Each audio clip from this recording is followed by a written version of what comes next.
after the session.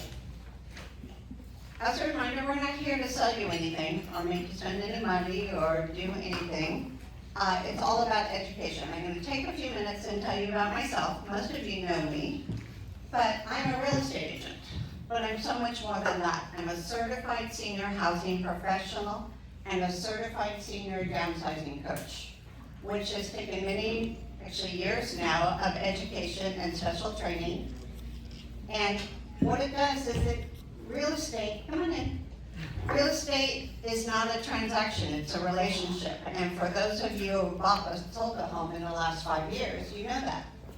If the last time you sold a house was 50 years ago, you'll be surprised at how complex it is these days. So it's my job to guide you through with support for everything that encounters. My seminars, the empowerment through education, is my legacy. I love to do this. I love having all of you come. It's such important information that needs to get out there. And so I'm so grateful I have the opportunity to work with all of you, imparting the knowledge that is necessary. And we have fun along the way. So that's enough about me. If you want to learn more, have a coffee date with me. And thank you again for being here. So before we get started, I'm going to hand the microphone over to Peggy. She's going to tell you a little bit about who she is, what she does, and then we'll get into the program. Any questions so far? Okay, big round of applause for Peggy. Thank you so much, Terry, and for having me back.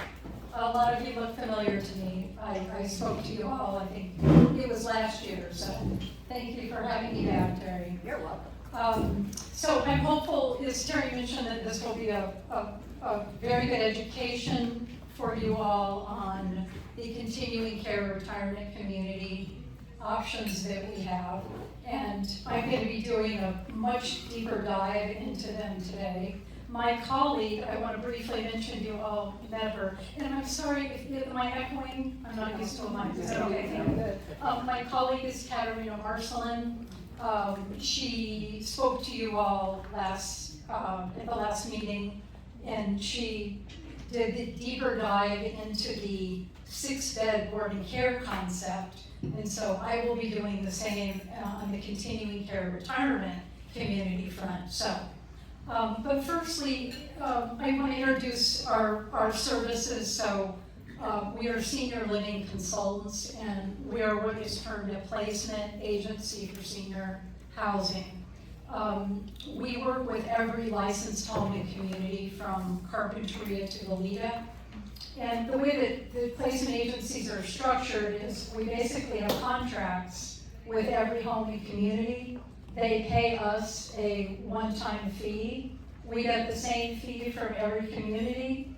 So we're really a pretty kind of wonderful one-stop shop for families that are beginning navigating on placing their loved ones. And so we're, Katerina and I are very familiar with the owners and the staffing at these communities. We get the state inspection reports on all of them. So it's a really invaluable service, and placement agencies have become much more well-known in recent years because it is such a challenge for families that are embarking on care, whether it's long-term care planning like you all are hopefully doing, or more crisis planning, which we tend to do more of. But anyway, so we're happy to help in any way. Our specialty is housing, but Katerina does elder care consulting for us, so we're also helping families that are, in most instances wanting to remain at home. Most want to do that and have care support coming in, and so we are connected to all of the resources on that front. We're very familiar with the home health agencies, the hospice agencies, adult daycare. We're pretty much just a kind of a one-stop shop for all of it. I have been in business over 25 years, and Katerina is right behind me, so we pretty much are on the pulse of pretty much everything out there. So, any questions on our service real quick before I dive in? Yes? Do you only serve the Santa Barbara County area? That's a very good question. Primarily Carpinteria to Goleta. We have other, what I would describe as boutique agencies like we are that are very personalized. We have one that works up in Santa Maria. Some of you may know Luciana Weston, Mitchkin Weston. She also runs a placement agency, Home Choices for Mom and Dad. We work very closely with Luciana. She covers the Santa Maria area, Santa Maria Orchid. And then we have agencies down south, Ventura, Oxnard, and south. So if you all have any need for looking that direction, we can connect you. And as I'll talk about a little bit, you know, we refer to them a lot because it is so much more affordable than Santa Barbara if you go north or you go south. So anyway, we can give you names at some point of other agencies. So any other quick questions? Okay, great. So how many, just for starters, how many of you are on a wait list for a CCRC presently? Okay, very good to know, great to know, okay. So for those who have not been as proactive, and I commend those that are on wait lists, that's fabulous. The term CCRC stands for Continuing Care Retirement Community, okay? Basically, these communities are designed for families and loved ones to progress through care on one campus. So you typically have independent living, assisted living, memory care, and a skilled nursing component. So they are ideal for aging in place, and I think most people would prefer to not have to make too many moves, so you can stay where you are, and you may have to move up to a different level of care or a different part of the community as you maybe are failing physically or get a cognitive diagnosis of some sort. But anyway, they're ideal for aging in place. So we are very fortunate. We have basically three CCRCs in Santa Barbara, and we have also Casa Dorinda, which I'm just going to briefly touch on because we get asked this a lot. Casa Dorinda is what's termed a life care community, which is different than a CCRC. In a life care, you pay a much more significant entrance fee, but you are assured that your pricing will not go up as you move to higher levels of care. So that is not the case at Val Verde, San Martin, or Vista Del Monte. So I believe we put just for fun, we'll put packets for all communities on the table, but you can at some point look at Casa Dorinda, but that's how it is distinguished. So that's a very important point. There's not very many life cares around the USA. The majority are the CCRCs. So just FYI on that, I wanted you all to understand that. We're also very fortunate in that they are all nonprofit, every one of them. So the other one that I wanted to mention that comes up is Adderdag, which is in Solvang. That's also a CCRC. So you've got all the different components of care. I'm just going to touch on what are called the other communities, or what we would term fee-for-service communities, you might say, okay? Or sometimes you'll see the term modified. So these communities, Val Verde, San Martin, Vista Del Monte, their preference is that you enter the community via independent living. You pay an entry fee, and then you pay a monthly fee. At some point, I would appreciate you all pulling out the Vista Del Monte price sheet you have in your packet, because I want to just do a walkthrough. Yeah, I want to, it's not right this second, but I just want to make sure you have that handy. No, we have Bell Verde, do not have. You have a, Excuse me, it's not labeled. sorry, It's not not labeled, but it's in there. Yeah, it's a green. It's got green print. Page with the green, that's it. okay, good. I just want to make sure you have that in front of you. What is it? What are we looking for? Yeah, it looks like a schedule of monthly fees, is what it says. Sorry, they didn't come with a label on this, it's double-sided, it's their last page. Oh. It's with white and green writing. At the top it says schedule of monthly fees for independent living. And that's for Valverde. This is the one that Yeah, yes,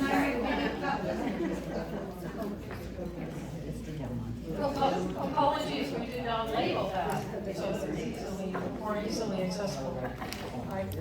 So, we're gonna do a deeper dive in a minute into Vista Del Monte, so I just wanted to have you have that out. So I'm just gonna do a quick overview on each CCRC, beginning with Valverde. This is just a very quick kind of synopsis. Valverde would be the biggest of the CCRCs. You have over, I believe, 550 residents, something like that. It's also the most expansive. You have over 60 acres at Valverde. A lot of people appreciate that it's all single-family, standalone, or single-story, I should say, standalone apartment options. Cat cottages, exactly. Valverde is run by a nonprofit by the name of Human Good. They have several CCRCs. They're pretty much a national nonprofit. Waiting list. We can get further into the waiting list, but I think you all might know the waiting lists are just crazy. And the demand for 2-bedroom wait times is the longest. And right now, that's, I would say 5 to 7 years at Valverde, and it's very similar at Samarkand. So, 1-bedrooms the waits are not as long. They don't have as many 1-bedrooms. And what Katerina and I have been noticing and learning the last several months is these communities used to allow you to move into a 1-bedroom and get in the system and then wait for your preferred 2-bedroom. But they have discontinued that because it's just, there's too many internal moves going on for them. So that doesn't, bode very well for, securing a more immediate apartment like we used to be able to do. So just FYI on that, the demand is phenomenal in these communities and it's only gonna grow. So, anyway, that's Valverde. Samarkand is a bit smaller for those that have been there. They have, I believe, about 250 residents. I think about 15 acres it is. And they are what we would term a faith-based community. Covenant care, and again, they also have several communities across the USA. Again, waiting lists very comparable. Vista Del Monte would be, I would describe it maybe as the more intimate, kind of compact of all of them. And you have about 280 residents, I think, something like that, 10 acres or less. The point I want to distinguish, and many of you may know this, Vista Del Monte considers themselves a CCRC, but they don't have a skilled hospital. For those that have been in Santa Barbara for many years, they used to, and I think it's about 15 years ago, or more, they converted their skilled facility into memory care because they recognized early on that the demand for memory care beds was going to be, through the roof. So they have a relationship with Valverde, which is right next door, as you guys might know, right on Modoc, whereby their residents have preference if they have a need for rehab, skilled recovery, broke a hip, or whatever it might be, they can secure a bed at Valverde next door. So I think when you're evaluating all these communities, you have to determine how important that is or is not to you. What is the likelihood of needing skilled care? And that's something you have to think about. But, another thing that's happening, and I won't go too deep on this, but Valverde is doing a major renovation of their skilled facility, and they are reducing their beds. So Katerina and I have talked a lot. We're very concerned about where our seniors are going to go, because I don't think that they're going to be able to. The Vista Del Montes are going to be able to give the priority necessarily. So again, so just something to think about. We can talk about that a little bit further. What else? Segueing, yes, sorry, go ahead. Is there a reason you're not mentioning Maravilla? Yes, Maravilla is not a CCRC. They are a licensed assisted living and memory care community. They don't have a skilled hospital. And technically, a CCRC includes every level of care. But as you pointed out, Vista Del Monte is also. That's right. But you'll see, they still. Is there a difference between Maravilla and Vista Del Monte relative to that? Well, not necessarily. I think, if you were to be touring Vista Del Monte, I think you need to have them specify, again, their relationship with the skilled facility.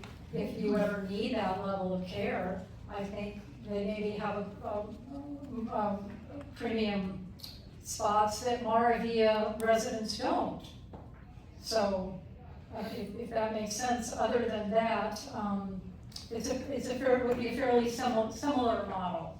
Yes. I was just gonna say Maravilla is for profit. Yeah, right. So it's not a CCRC. Right. So CCRC means nonprofit. Not necessarily, yeah. There are many for-profit CCRCs. But we just happen to, every one of them in our community is nonprofit. It's Yeah. hard to hear what they say. It's hard to hear what you're answering from what, if you could repeat. Oh, sure. She was asking if Maravilla was a CCRC, and I said no, and it's not a nonprofit. And what I would stress is all of the homes and communities that we place into are all private pay. So any way you look at it, if you're looking at a boarding care, like Katerina presented, a 6-bed, or a mid-range community like a Heritage House or any others, it's out of pocket. So, none of these communities or homes take Medi-Cal as a form of payment. So, but we're gonna get into that in just a second when it comes to thinking about your future, and when you spend down your monies. That's one of the tremendous advantages to a CCRC, is if you meet the financial and medical criteria to enter, you are, for the most part, guaranteed that they will care for you through the end of your days. Even if you run out of money. Correct. Yeah, so they have, philanthropic funds, they have charitable funds, and so that would be really, I think, a critical point, because if you're at Maravilla and you run out of money, you're out the door. As it would be at Heritage House or anywhere else, so, yes. Well, I had an interview at Vista Del Monte, and I asked that question, she said you have to pay the larger fee to get in to qualify, and then be there for 5 years, and then if you run out of money. Yeah, okay, thank you for distinguishing that, and I was gonna point that. Yeah, she was mentioning she had an interview at Vista Del Monte, and they let her know that, the only contingency in which they would agree to keep you if you ran out of money is if you were there for 4 years. 5 years, and you were paying the fees. And that, I'm gonna spell that out in the handout in just a second, but thanks for pointing that out. So, segueing into the actual contracts, are very complicated, as some of you might know, and I think, it's, you know, clearly a monumental decision that you're making when you're putting down some of these entry fees that are expected, and so we're often recommending that you meet with your financial advisor and you're getting, you know, professional advice before you're putting down these sums of money. So that's really important. Back to Vista Del Monte for a second. Vista Del Monte is the only community that does not dictate that you have to pay an entry fee. You will see on the handout that in the case of Vista Del Monte, you have the option of paying an entry fee and a monthly fee. Or you have another option to pay no entry fee and pay a higher monthly fee. That is only offered at Vista Del Monte. So again, you may be in a position where you, financially it's, you know, burdensome to put down that big hefty entry fee. You might rather just pay a monthly fee. So that's a very attractive feature of Vista Del Monte. So just FYI on that.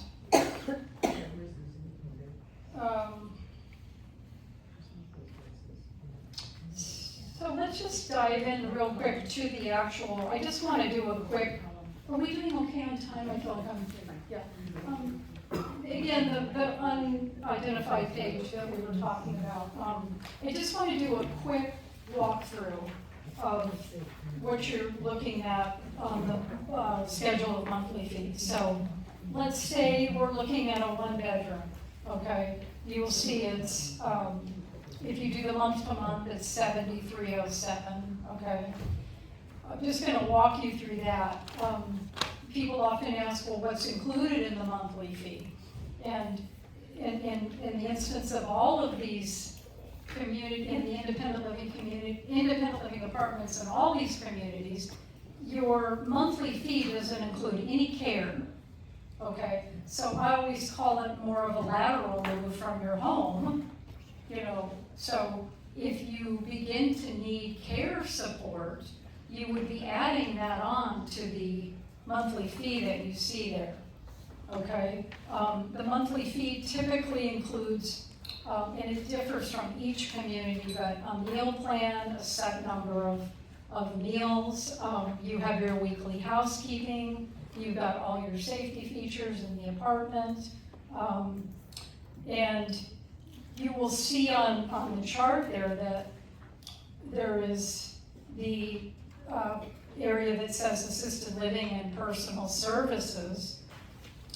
You can absolutely, if you are in your 1-bedroom apartment, Vista Del Monte, and you need caregiving support, it's absolutely available to you. You could utilize the personal services that Vista Del Monte staff offers, and you could see they've got different plans of care, and those plans of care are contingent on how much care you need. So there's something called activities of daily living, and I'm sure Katarina addressed last time. So I just want you to know, if you're in independent living at Vista Del Monte or any of these communities, you can sustain that as long as you can with care being brought in, okay? But ultimately, it is up to the community to, in conjunction with yourselves, but they make the final call as to when you're ready to transition to another level of care. Because they have liability, they're concerned about your safety, so at some point, they might say, you're ready for Fernbrook, which is the assisted living at Vista Del Monte. And you can see, your pricing will go up. So you can see the fees for assisted living at Fernbrook. And, you know, I actually had a lady the other day that her brother was in independent living and had been doing very well, but started to decline, and then had a Lewy body diagnosis. And he was moved directly from independent living at Vista to memory care at Summer House, because he began to wander, he had some behavioral issues. So it just kind of give you an idea here, you know, what the possibilities are. But I think, you know, you just need to be aware that, you know, it's likely that when they do have care consults with you. Yes, Chris, go ahead. Fernbrook and Summer House, are these places on the same campus? Absolutely, Okay, this is all in one. absolutely, Okay. yeah. And that's the advantage to all of these CCRCs, everything is right next door. Okay. And especially the case of this, because it's such a kind of smaller, more intimate community. So you can see on the, this printout, you know, all of them will have an application fee that differs from, you know, in each community, it's gonna differ, it's not the same. And then you have a wait list deposit, which many of you might know if you're on the wait list. So you need to be aware of those fees. And ultimately, you know, they make the decision as to who is a candidate or not. And, you know, I think what we see so often, and those that are pre-planning, which is, you know, I commend all of you, than those that are on the list. But the challenge with the pre-planning is, you know, right now you're healthy and vibrant and you don't need any help, or don't need, you know, for the most part, you're self-sufficient. You don't have any major diagnoses. But when you're on a wait list for 3 to 5 to 7 years, it can get to the point where when they finally have an apartment open, it's no longer appropriate. So we always say to have a backup. And so, you know, we have a lot of what I might call standalone backup communities that are not a CCRC. But I think it's really important because you just can't predict what's going to play out with your health. And if you put your eggs in just one basket, and then you get to the point in 4 years when they call you and they have an opening, it might not make sense to move into, I mean, they may not accept you into independent living, and then if they do, you're bringing in care, and you're tacking that on to your, you know, whatever, $7,300, you might as well stay at home at that point. Vista Del Monte, again, stands out also because they're the only community, for the most part, that you can move directly into assisted living or memory care. It's unusual, but it happens. So I think that's quite appealing. That's very unusual that could happen at Val Verde or San Marcan. It does happen, but we see it often. You know, Summer House has openings at Vista Del Monte. So just keep that in mind. I think it's, you know, this is appealing on a lot of levels, and I think it's probably one of the more cost-effective of all of them. So, go ahead. So, for the assisted living, the monthly fees, are those the only fees that you would be paying, or is there also, one of these over here? If you move directly into assisted living, Yeah, so let's just,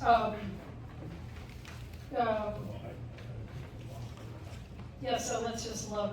So like, if you look at Fernbrook and you were in a one bedroom with a private bath at 88, 86, whatever that is.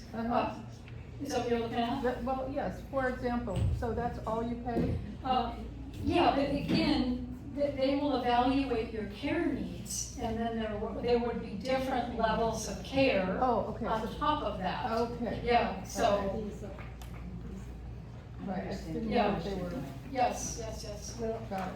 unless I misunderstood you, you said something really provocative just now. And the really provocative thing I heard you say is that if you're over, I'm making this first sentence up, if you're already a certain age and you have to wait 5 or 6 years, the expense and you don't end up in independent living, then you might as well stay in your home, because the costs for home care are gonna be as much when you start adding in the care plus what you're already paying, the costs are going to be similar, and you might as well stay in your home. Is that what you really said? Yes, I would say that's fairly accurate, yes, and I think you would be. So her question was, because the wait lists are what they are and only going to grow even longer, and you're of a certain age and you're looking at having to wait it out 3 to 5 years when your body is breaking down every day, you know, will it realistically make sense in 3 to 5 to 7 years to make a move? And what are you gonna gain by making that move? And you're risking that the independent living Vista Del Monte is not gonna be enough care for you. You're gonna need help by then, most likely. But that's true at the other places as well, that the independent living is not gonna, if you, I'll make this up now, if you're 80 years old and you're waiting 5 to 7 years, by the time you get into that 1 bedroom, there's a good chance that you're gonna need additional care. Yeah. And so, Yes, so at that point, if I remember last month's thing, the price gets to be prohibitive for the very people who are waiting that long.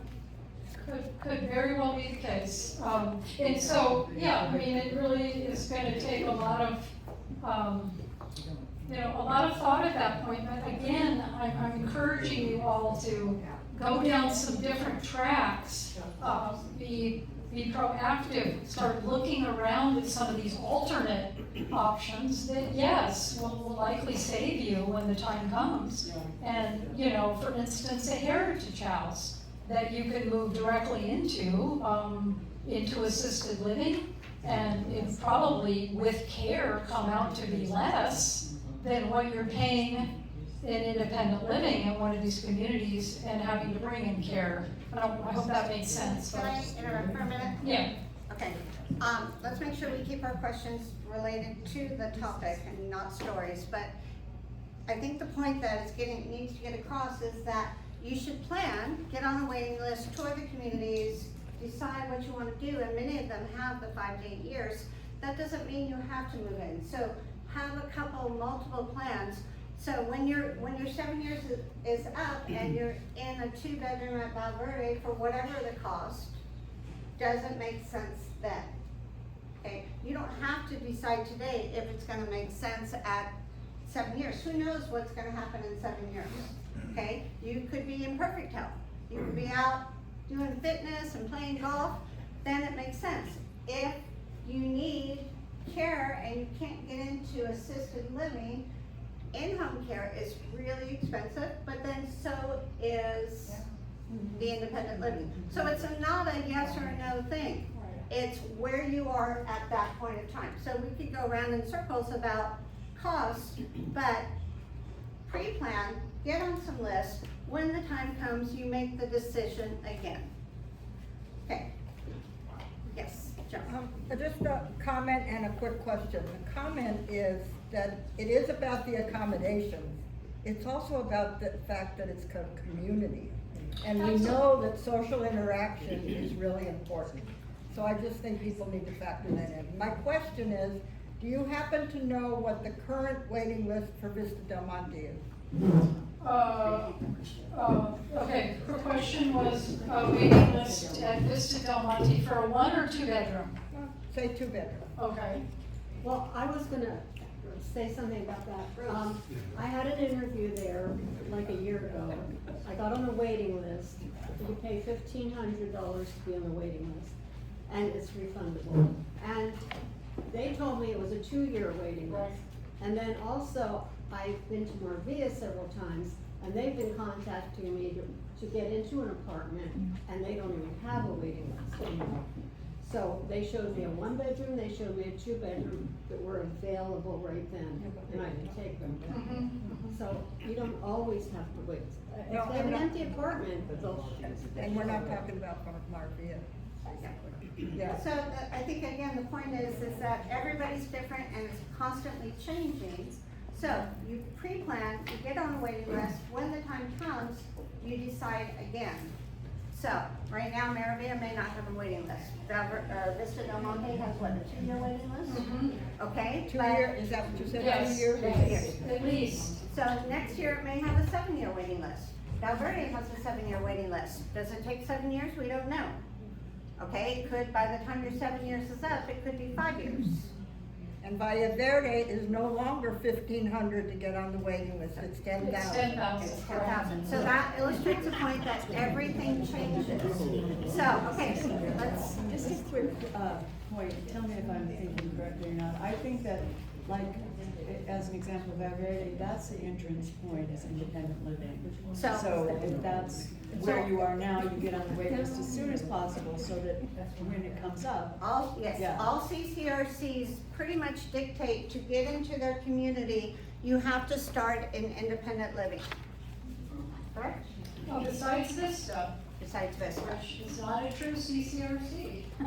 so I So, think that that's an important part for, right, so maybe if you want to go into a CCRC, but you need help now, you go to Maravilla. Get in right away. There are options, there are a plethora of options that you can do, and that's where Katerina and Peggy come into play. They can help you decide what's best for you, for your financial situation, for your health situation, for a community. And one thing that we didn't touch on about, just a side note, about going into community versus staying at home is a community is a community. You have friends, you have social skills, and you have activities, you have your meals cooked. Okay, all those things are so critical into living your best life. Correct. Yeah, so in closing here, I think Terry brings up 2 very quick points. She's absolutely right. I just want to stress that if you're looking at a backup, perhaps a Maravilla, all of the assisted living and memory care communities, the majority of our placements, they're month to month.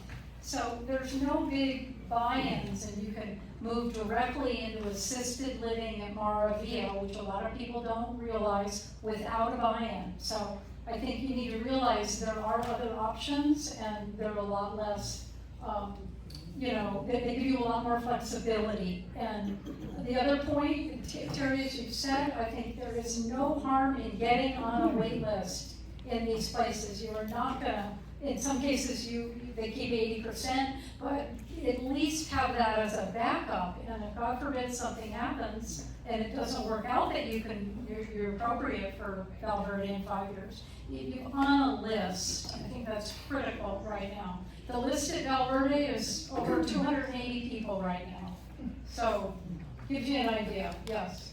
So when I spoke with Marvia, they said, okay, there's no waiting list for an apartment, but if you want assisted living, there's an internal waiting list. The people that are living there are on a huge waiting list for assisted living, and they get priority. Yeah. So really, you Yeah. can't just go into assisted living. Yeah, they may not be ready to move, they may not wanna move. I mean, we're getting calls from Maravilla frequently that they have openings in assisted living, can you help fill them? Oh, that's good to know. So you never know, and there's so many dynamics going on in these communities as to who can move when, and it's just, so, So, once again, let's stick to relevant questions, Diane. yes. Could you address cost of living increases in the last few years? Right, I would say they're averaging 3 to 5%. I made a note to myself, that those of you that are on the wait list, there's something called a disclosure statement that these CCRCs are required, it's a legally required document that you should get your hands on. It will walk you through what that average is. It can tell you any kind of, financial, if there's any kind of bankruptcy, anything like that, ownership, management. That's a really critical document that is, you have to ask for it. They don't willingly give it to you, but it addresses areas like that, just FYI. What's it called, disclosure? Disclosure statement, yeah, and that's all you have to ask for, and they, Diane, you had a question?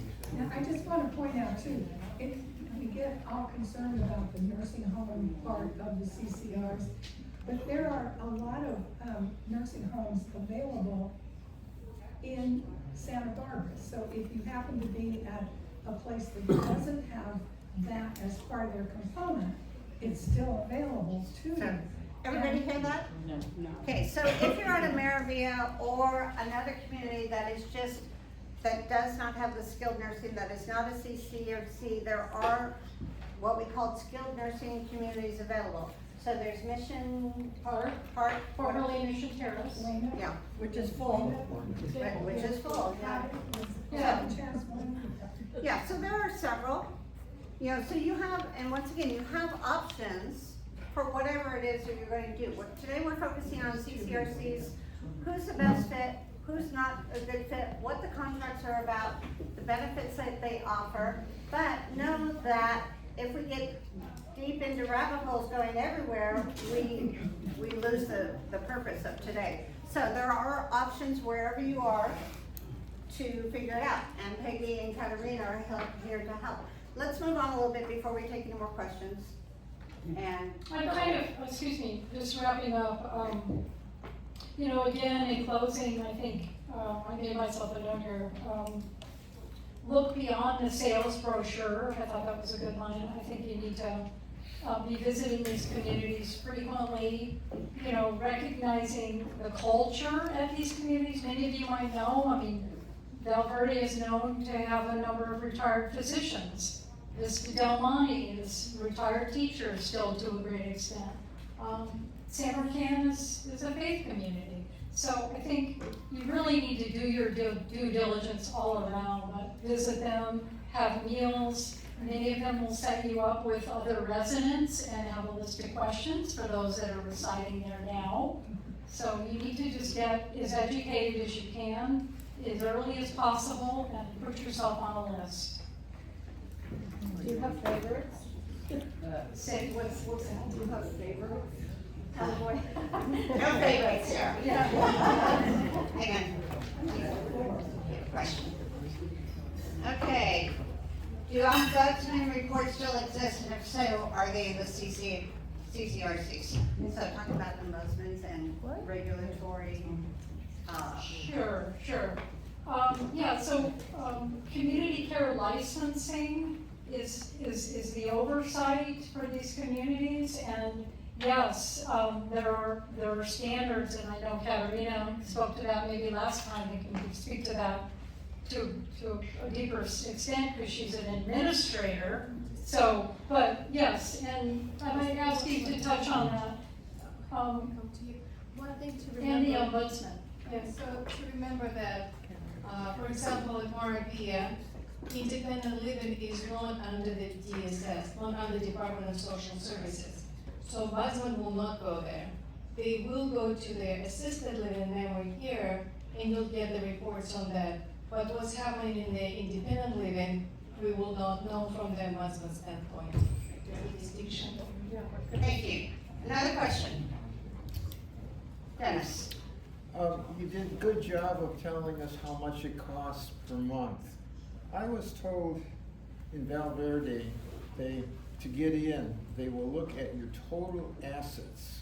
And if you don't have enough total assets, they won't even accept you, even if you wanna pay, is that correct? So how much total assets do these three organizations require you before they even consider you? So the question is, how much total assets do you need to have before CCRCs will consider you? Is that a question that we can answer?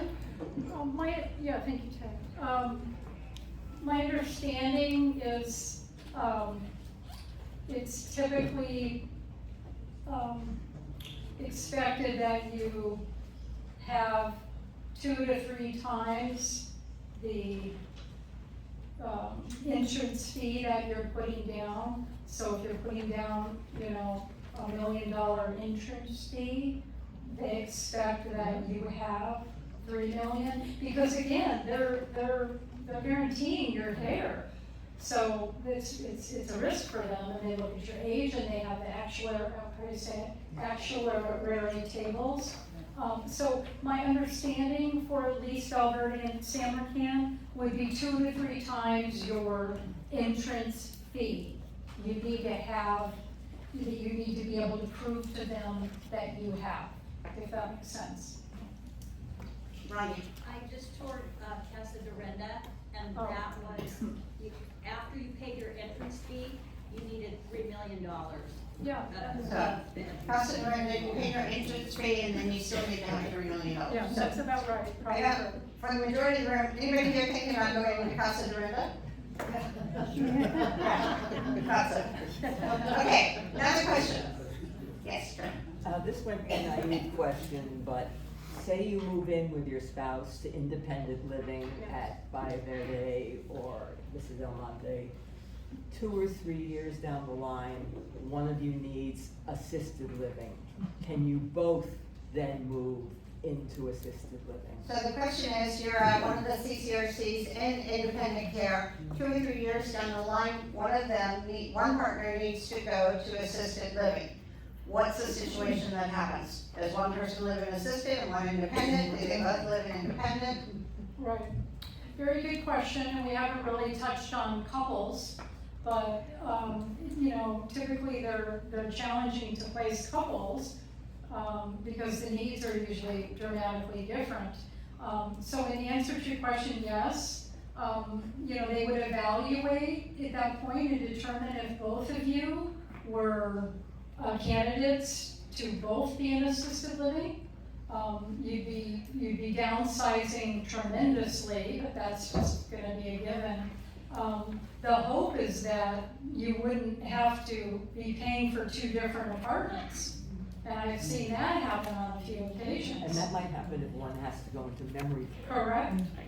Yeah, and it's just, I can't predict how that would play out, but those are questions very important to ask and distinguish. If you're coming in as a couple, what will the realities be if one of us needs a greater level of care, and under what circumstances would you expect us to move? So, very good question. I had a friend at Valverde and they downsized into a studio as the wife went into memory. Great. Yeah, the biggest problem, like Peggy said, is that if one person needs to go to memory care, then it's absolutely going to be 2 separate apartments. I think each community would work with you if it's just assisted living and keeping you both in the same place. Yes. It's not gonna happen all the time, but that would be the goal. Yes? How does long-term health insurance fit into this? So, Do we want to answer that? So, long-term care insurance, how does that affect your costs at a CCRC? How many have a long-term care policy? Excellent, excellent. So I would encourage just reading the fine print. If you required a policy, some years ago, some of the older policies don't cover skilled nursing. Or excuse me, they only cover skilled nursing because, 20, 25 years ago, assisted living isn't as popular and as prevalent as it is now. But in answer to your question, you'll have a daily rate that your policy will pay, and that can be $200 to $400 a day. And so Majority of these communities would accept their long-term care policy, and, it will help offset your monthly cost. Yeah. It's my understanding that with Valle Verde anyway, it's also accounted for in your assets.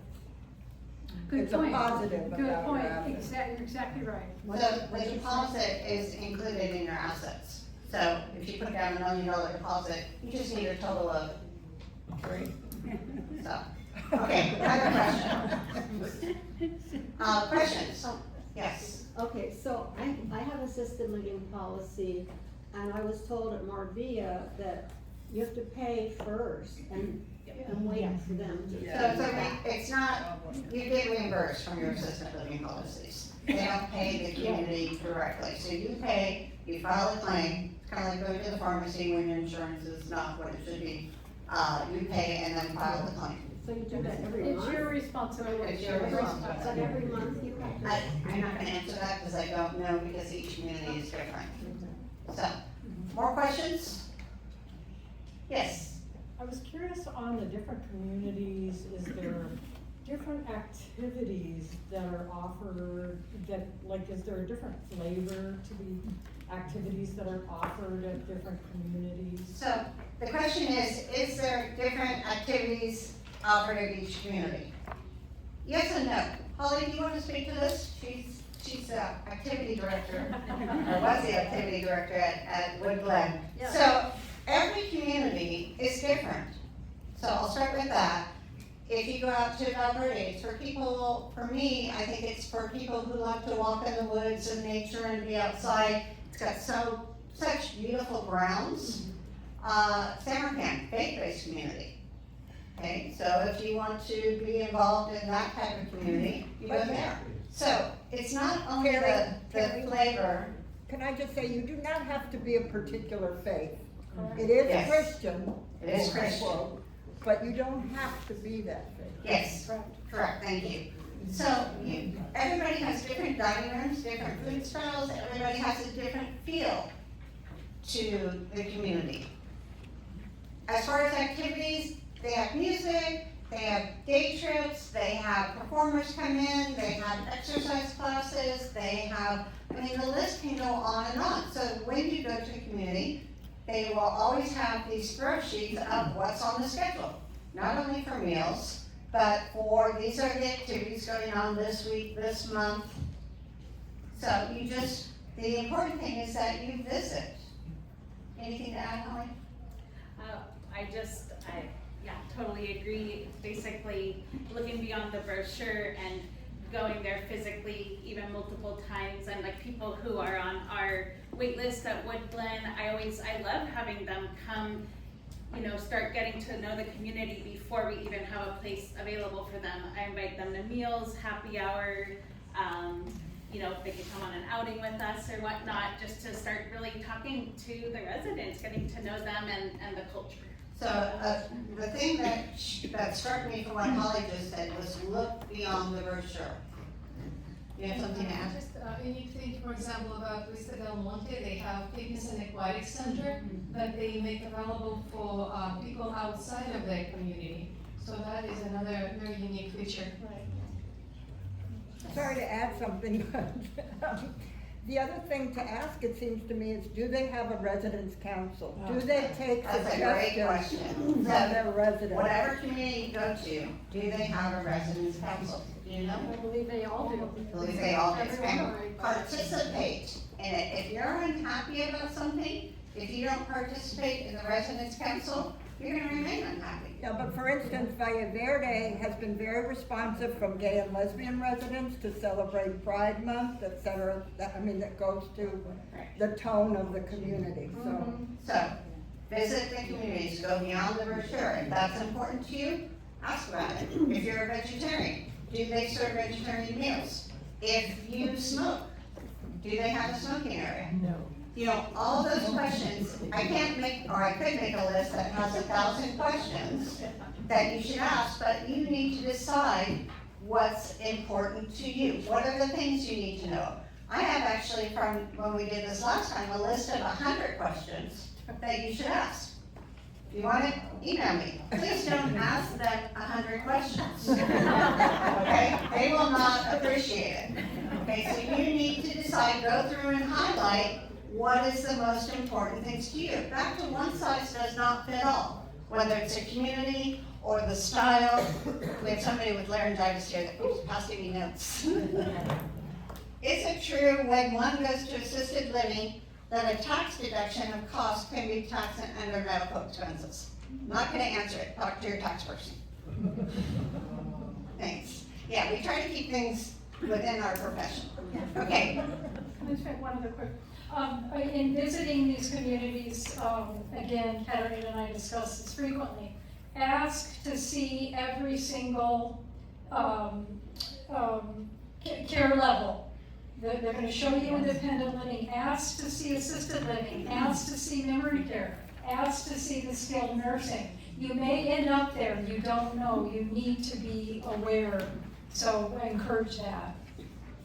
Absolutely, yeah, because you won't be in one care level, potentially. So it's important to know about all of them. Okay, what other questions? Holly? Oh, I was just curious if this has come up, in your referral agency, because we've seen it one time where somebody was in independent living in a CCRC and then started needing assisted living, but they didn't have any availability, and what they could bring into the IL wasn't really sufficient for her situation, so she ended up moving out of the CCRC altogether. So the question is, if you're in independent living and you need a higher level of care than they can provide, and they have no room in assisted living, what are your options? That's a heck of a question, Holly. I've never come up against that. I was just curious if But that happened often or not, so maybe not. So one lady on the waiting list, where she is not able to pay private duty and assisted living, and she needs to be, it's cost for her. Yeah, again, another question to add to your 100 questions, that's very, very important. Because obviously, if you're in the system, you have priority to move into assisted living. But I don't know if they have any kind of, contingencies, if they can't meet your needs right away and you can't afford private duty. I'm not sure, Holly, good question. Stephanie? What about pets? What about pets? Every community is different. Most of them take a cat or a dog. I'm sure they have size limits. Yeah, well, I know you and your 14 cats. I have 3 cats. So, 3 cats. Yeah, I don't know. And that is another factor that can always change. Visit the community, talk to them, send them an email if you just are interested. Everybody is different. Chris? On the entrance fee options, could you briefly explain amortized and 80% repayable? So on your Vista Del Monte green sheet, Chris is asking for an explanation about the differences between the amortization and. Yeah, so, good question, Chris. So for instance, on the 1 bedroom that we've been talking about, it's, 7307 per month to month. If you were to do the 80% repayable, basically that is, it indicates that that money is refundable at any point, okay? Unlike the amortized, which after 4 years becomes non-refundable. So you need to kind of discuss that with your financial people as to what makes more sense. So to move in, you're gonna pay one or the other? Correct, you're gonna choose. Okay. Yeah, based on your financial situation. Okay. What other questions? Okay. Oh, sorry. I have just something I didn't understand, excuse me, on the Vista Del Monte schedule of monthly fees. It says application fee, 500, then waitlist deposit, 1,500. Between that is community fee from month to month. Is that paid as part of your application fee? So the question is, there's several fees for each community. You have the application fee, you have the wait list fee, and then you have the community fee. So how does that get divvied up? Well, you would pay the community fee if you choose the month-to-month option. But that, it doesn't kick, it's got nothing to do with your application. Correct, Okay. yes. Yeah, that's not expected until you would actually move in, yeah. I get confused. Yes? In my mind, I'm wondering how pensions factor in to looking at one's total asset. That would be a question for your financial advisor. Yeah, I'm just thinking about how they regard it. I don't think they care, they just want to know the assets. Right. What was the question? The question is how do pension fees fit in with your assets?